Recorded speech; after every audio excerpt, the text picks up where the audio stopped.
Man, wouldn't it be awkward if I did an entire series expressing my love for Risk of Rain as a franchise through a collection of helpful guides geared to newer or intermediate players, ended off in a surprise triple feature where I pretend to forget the secret survivor who then breaks into my channel and forces me to make his video at gunpoint, only to then at the last moment realize that I actually forgot a survivor from the core cast the entire time, and now I have to make their video after the series finale? Man, that'd be real awkward, huh?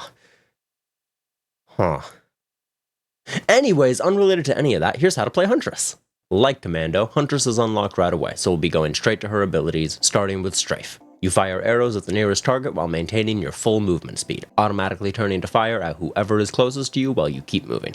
Now, the targeting can be a bit finicky sometimes, so if you want more control over her aim, you can disable Huntress auto-aim in settings, use mouse aim, or use the keybinds to control aim direction manually. But regardless of how you use auto-aim, if at all, the ability to move full speed in any direction while performing all your attacks is what allows Huntress to weave through crowds with more ease than nearly any other survivor, so long as you know how to dodge enemy attacks properly.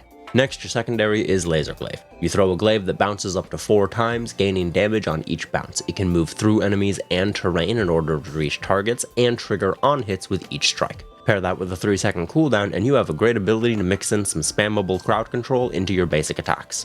Huntress's utility is Blink. It's a straightforward short-distance teleport with a 3-second cooldown. Not a whole lot for me to say, but it can come in handy fairly often, so don't forget that you have it. Last is Cluster Bomb. This special fires an exploding arrow that drops more explosives on a 7-second cooldown. It's great to deal heavier damage to larger, stronger targets, soften up or finish crowds. All in all, just a real solid attack. Combined, Huntress provides an incredibly solid and reliable kit. It works well with just about any items, helps you deal with stronger single targets, large crowds, you can get around the map very well on account of not having to slow down every time you shoot. The only real complicated part is just getting the hang of the auto-aim. Huntress probably benefits the most from using aim direction keys or mouse aim, though I just use the auto aim and I do just fine. Just take some time to get used to the distance it starts locking on at, which is a fairly normal mid-range, and just try to stay that distance from enemies, since that's where she shines anyways. Also, spam the hell out of Laser Glaive, like, constantly. It's real good. Speaking of real good, oh boy these ults. I'd like to disclose my bias ahead of time. I'll try to be fair as always, but I really enjoy these. Huntress has ults for her primary, secondary, and utility. Starting with the alt primary, Strafe becomes Pierce. Instead of auto-aiming to the nearest target, you hold attack to begin charging a shot. Releasing at any stage of the charge will release an arrow that pierces all enemies in a line. Adding charge gives more and more damage until eventually the projectile also passes through the terrain and hits with the approximate force of a fucking road roller, while also pushing you back some. Attack speed increases charge speed, you deal full damage to each enemy hit, and the attack can proc items on each enemy hit, not just the first one like Chef's Cleavers. Unlocking Pierce requires you to beat 3 unique hidden event bosses in one run.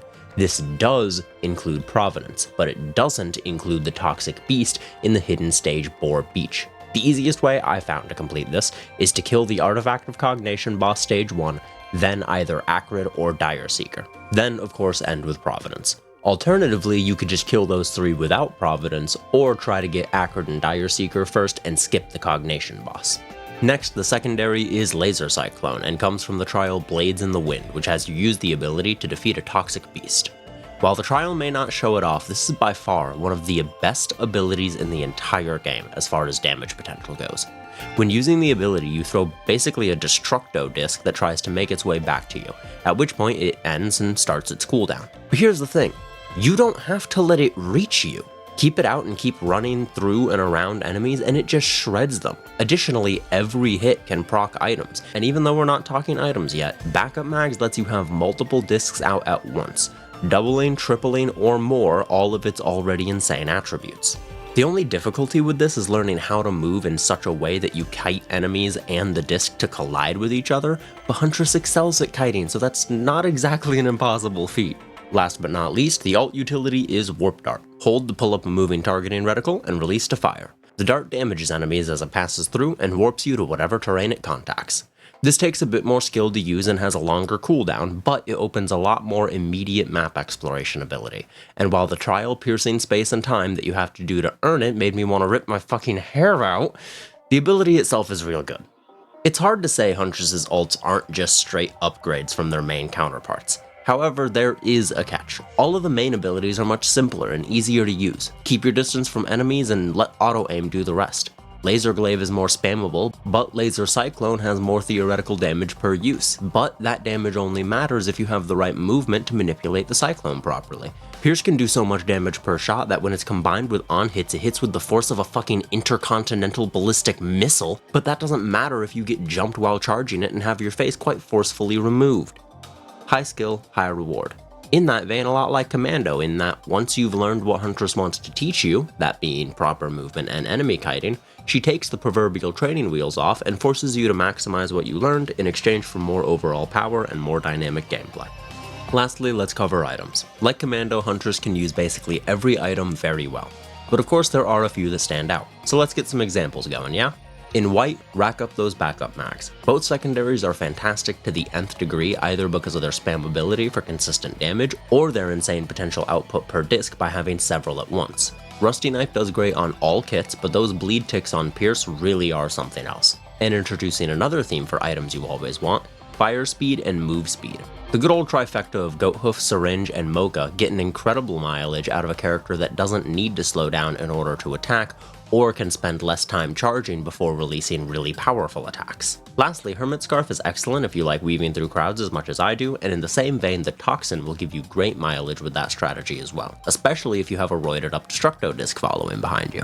In green, Prophet's Cape is nice for the same reason Hermit Scarf is. ATG Missile and Ukulele are fairly obvious strong on-hits, but Boxing Glove does a really good job of helping you keep enemies grouped up, and people tend to forget that it also grants a damage boost. My favorite Frost Relic and Charge Field generators are excellent for the same reason as Toxin, because Huntress is just that good at weaving about, and a single Red Whip can easily enable you to outrun your Laser Cyclone, making it very easy to keep out forever to do damage while you technically don't attack, so you can keep Red Whip active. In red, there are very few, if any, bad options, but there are a couple that I rarely mention that work exceptionally well for Huntress.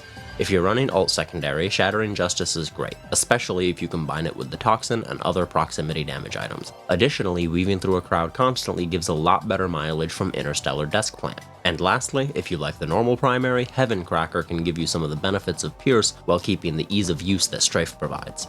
In equipment, I'm not usually a big Shattered Mirror person except for certain characters, and oh boy is Huntress one of those characters. The ults do insanely well, but even the standard Laser Glaive performs very well with a Shadow Clone. And if you're using alt secondary, Pillaged Gold can make you instantly rich with one cast, which if used right could help you speed through levels without waiting to rack up money. And lastly, because of Huntress's superior mobility, Glowing Meteorite does great since you can dodge it easier than other survivors. In gold, Burning Witness takes the cake for the same reason it does Bandit. It helps Huntress move through crowds faster and damages them all in the process. Additionally, Scorching Shell Piece can be a nice last touch of defense, paired with your Hermit Scarf and Prophet's Cape. Hello, thank you for watching. Apologies that this took so long to get out. I wanted this out like a week ago now, but COVID happened, and that was a mess. Not only did it make it very hard to record this voiceover, which I did while still having COVID, but it also just made motivation and having energy to even get out of bed to do anything kind of hell. So even once I had everything I needed, actually editing it was not as easy as it normally is.